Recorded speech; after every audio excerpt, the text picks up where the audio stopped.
Hi, I am Kate Gaffney, and I am an office intern with Dr.G in Beverly Hills. And we are going to be discussing his lovely book, Grief&Loss, tonight. And we just have some questions that people have asked him as he's done the journey of writing the book and publishing it, and how many people he's affected. So, are you ready to dive in, Dr.G? You want to I'm introduce ready yourself? when you're Okay. ready. All right, here we go. So, what inspired you to come up with the idea of writing Grief&Loss? In my career, I ended up becoming very heavily involved in dealing with loss of life. Ironically, when I was a special ed teacher years ago, I was the one that they tended to call and say, "Hey, would you go over and tell Nicky that his mom died during the day and handle that?" Um, and I did many of those situations. I was special ed, so they knew that I had behavior problem kids. I had whatever. They knew that I was flexible, and so at 21, 22, I can remember telling Nikki that mom had passed away that day, and we got dad over and did all these different things. Then I ended up working, getting into counseling, which I did not want to do. As I say, one of the three things I never wanted to do was counseling. But I got into it, and call it however it was, the way fate did it to us. I was in Beverly Hills working with a counselor there who was kicking off something called the AIDS Project. And I was asked if I would be a counselor for the AIDS Project for the West Coast. We were doing it with the CDC and everything at that point.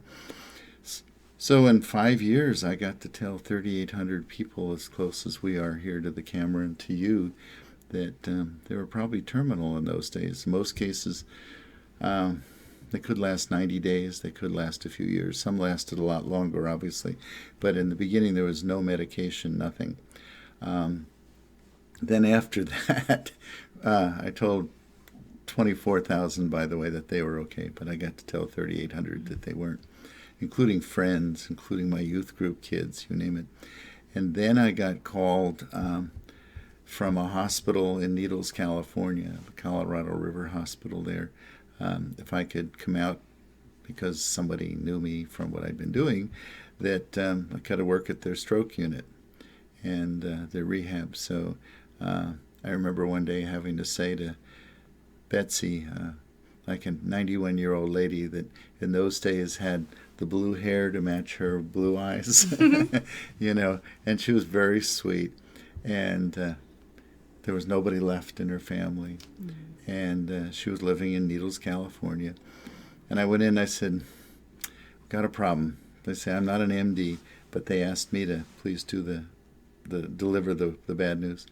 And so I went in and said to her, I said, hon, I said, your kidneys are giving out and we have limited time. And she said, "Well, how long do you think I have?" And I said, "Well, the doctors say 7 to 10 days. And I said, "If it's okay with you," I said, "I'd like to get you home. I know you have a couple of dogs and a cat there, and we'll get a caretaker to come with you for the week in 10 days. And I know, and sure enough, we did that, and she expired in about 7 or 8 days. Wow. But I felt good that we did it.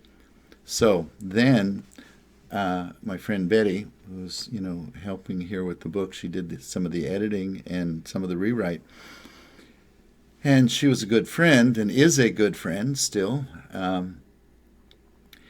We were sitting at lunch one day and she was very emotional. I said, "What's wrong?" She said, "I just found out my sister Audrey has cancer." And she said they originally thought it was going to be something operable, but she said when they opened her up, they said, "No, we're just going to have to close you back up and get ready for the finality of everything," what we call EOL, end-of-life issues. Audrey was back in Louisiana, and Betty was from Louisiana. And she said, "How am I going to do this?" She said, "I was the youngest of 3 sisters." And she said, "I was the perky one that everybody expects me to laugh and be fun." And she said, "I don't think I can do it." And she said, "I know that you've dealt with some of these things." So we talked about it. And I said, I said, "What you need to understand I said, we all go through heavy-duty feelings and losses. And when we have a loss, a lot of other losses come up in our minds that we'd already gone through. So I said, the best thing is go there and recognize the fact that it's probably over, but contribute to making the last days best. She came back 2 weeks later, 3 weeks later, and she said, oh my God. She said, my middle sister and I sat down with Audrey, and we talked and did what you said. We talked about the good days and the bad days, and she said, it was amazing what we each remembered from when we were 5, 6, 7, 8 years old, and that we were able to make it clear that how important we were to each other, and things we didn't even realize at that time. That's awesome. So it was like, okay, let's write this thing. So all of that combined was what inspired the book? Yeah, I mean, I lost my own partner, and I lost friends, and I sat there with many, holding on to them until they stopped breathing.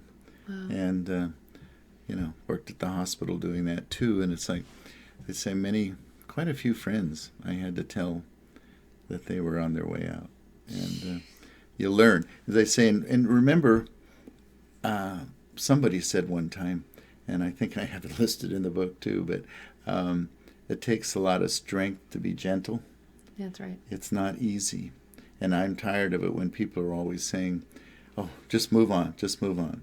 And I don't like it when somebody dies that, just go have a couple of drinks, take a few pills, and you'll be fine. The loss is still there. And if they're really important to you, and I referred to that in the book too, that they should be part of your life forever, because they've left something inside of you. When my other half died, I realized it wasn't just out there anymore, but was inside here. So when I travel, that person's with me and influences everybody.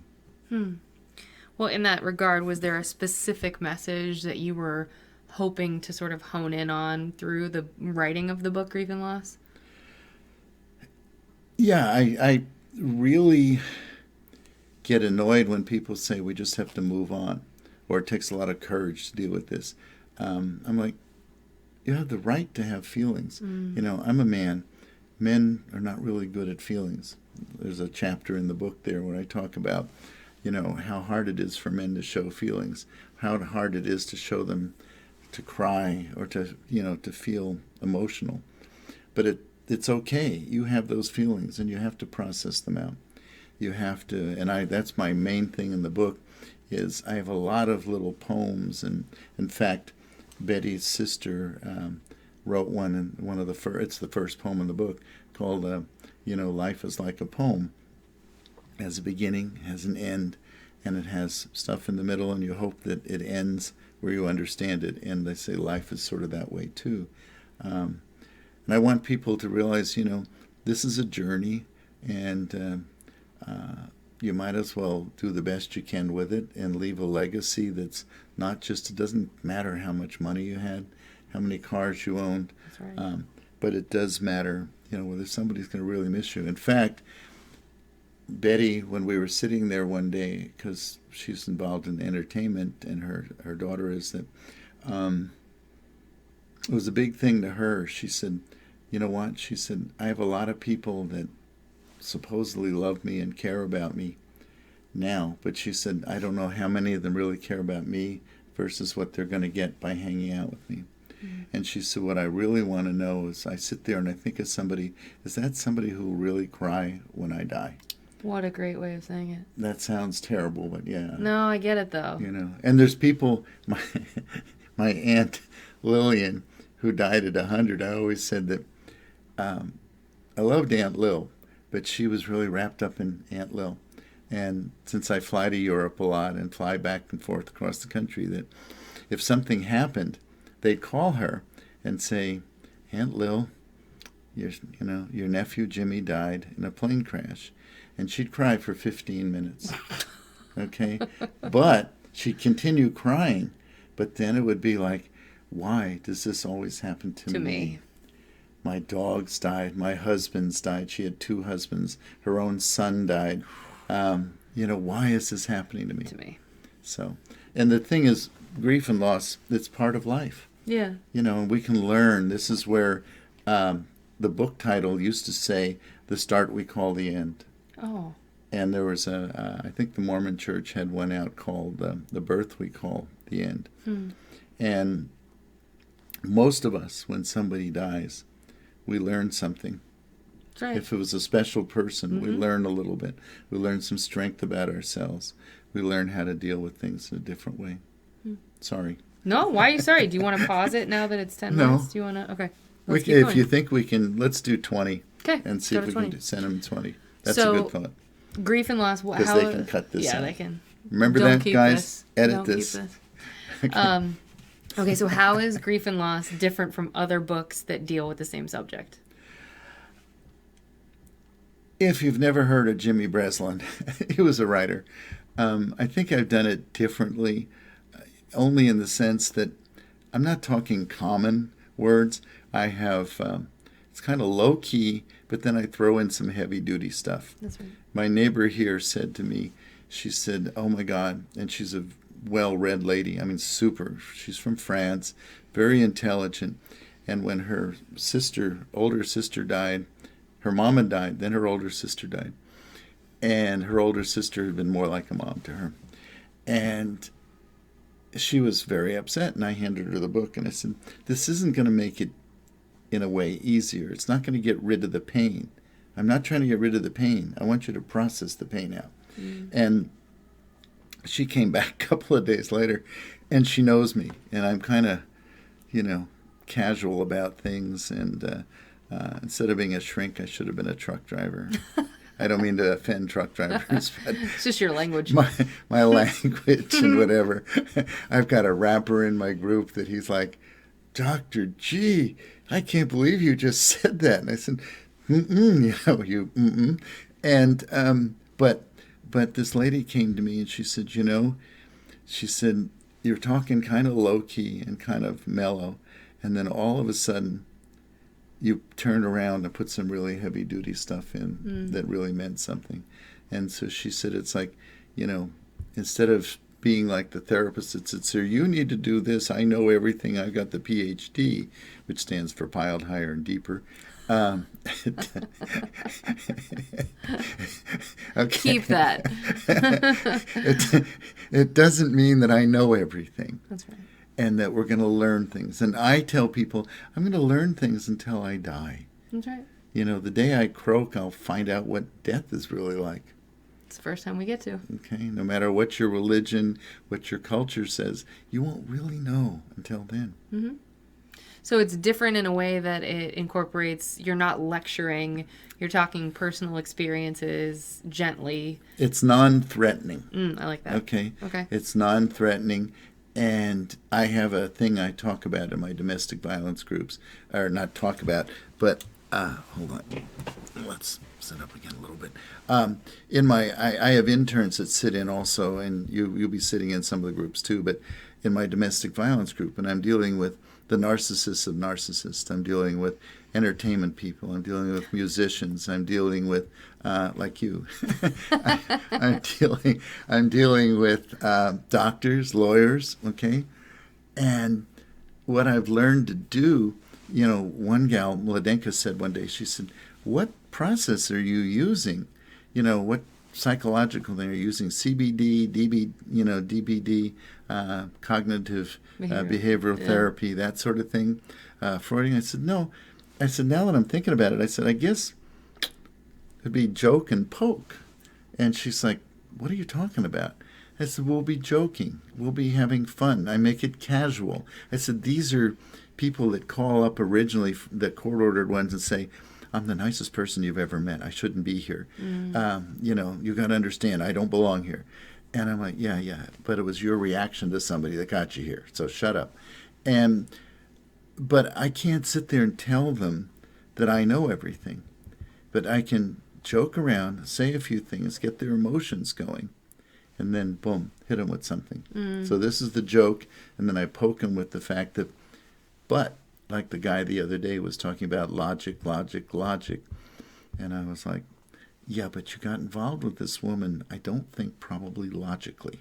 I'm guessing there was a physical attraction. And I said, and I said, yeah, it's not easy to get through to people to say, he said, but there's logic in everybody. I said, everybody has different logic. Your logic is different. I'm from New Jersey. I have a very different attitude than somebody from Kansas. Yeah, they do. Yeah. Where are you from? Ohio. Oh, that's Canwimble. We're Where in nice. Ohio? Cincinnati. Okay. I had Yeah. a friend from Parma and a couple others like there. Oh. Okay. So you are your approach to the book is just being approachable and gentle and non-threatening. Slipping things in, I love it. Okay. What commonly held beliefs about happiness and peace do you disagree with? Just be happy. The song, whatever. Don't worry, be happy. Don't worry, be happy. It's like, yeah, but at the same time, we have feelings and we have rights to those. I like that.